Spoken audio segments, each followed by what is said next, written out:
jumpa lagi bersama saya, Bu Lini. Kali ini kita akan membahas tentang menggambar ilustrasi. Gambar narasi adalah gambar yang memperjelas ide cerita dan narasi, berfungsi menghidupkan sebuah cerita dan membantu pembaca berimajinasi dan memahami isi cerita atau narasi. Kita bisa menjumpai ilustrasi dari buku-buku pelajaran atau buku cerita.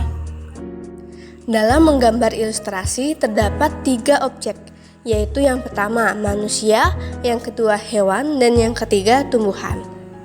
Dalam menggambar orang, kita perlu memperhatikan karakter atau ekspresi dan memahami anatomi seperti bentuk wajah dan badannya, agar terlihat lebih wajar dan tidak terkesan kaku. Sama halnya dengan kita saat menggambar hewan, jenis dan bentuk binatang dapat dikelompokkan menjadi binatang darat, udara, dan air. Sekali lagi, proporsi dan anatomi masing-masing dari binatangnya itu harus jelas. Objek menggambar yang ketiga adalah tumbuhan. Tumbuhan dalam gambar ilustrasi dapat dilakukan dengan cara menyederhanakan atau digambarkan detailnya. Kita bisa menggambar pohon, bunga, tanaman merambat, dan lain-lain. Jenis gambar ilustrasi yang pertama adalah kartun, yaitu memiliki ciri-ciri tokohnya berupa manusia dan hewan dan berisi cerita-cerita humor yang bersifat menghibur. Yang kedua adalah karikatur, yang memiliki ciri-ciri karakternya dilebih-lebihkan, lucu dan unik, dan terkadang mengandung kritikan dan sindiran.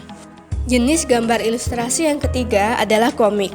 Komik merupakan rangkaian gambar yang berisi lebih dari satu gambar dan memiliki alur cerita. Lalu yang keempat adalah ilustrasi karya sastra.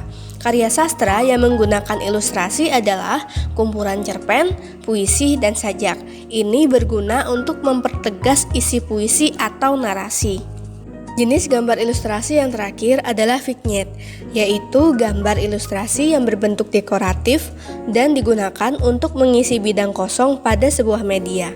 Selanjutnya, kita akan membahas tentang 2 teknik mewarnai gambar ilustrasi. Yang pertama adalah teknik kering dan yang kedua adalah teknik basah. Dalam teknik kering, kita tidak perlu menggunakan pengencer berupa air atau minyak. Contohnya adalah pensil, arang, pensil warna, ballpoint, dan krayon. Sedangkan untuk teknik basah, itu kita harus menggunakan pengencer air atau minyak. Contohnya adalah cat air, cat minyak, cat akrilik, cat poster, dan tinta. Setelah kita mengetahui dasar-dasar dari menggambar ilustrasi, sekarang kita akan membahas langkah menggambar ilustrasinya. Nah, yang pertama kita harus menentukan tema berdasarkan cerita atau narasi. Lalu menentukan jenis gambar ilustrasi yang akan dibuat, bisa manusia, atau hewan, atau tumbuhan. Lalu menentukan irama, komposisi, proporsi, keseimbangan, dan kesatuan pada objek gambar. Nah, setelah itu dilakukan, kita menggambar sketsa global yang disesuaikan dengan cerita atau narasi. Dan yang terakhir, memberikan arsiran atau warna pada objek gambar sesuai dengan karakter cerita. Ya, demikianlah video tentang menggambar ilustrasi. Sampai jumpa di video selanjutnya.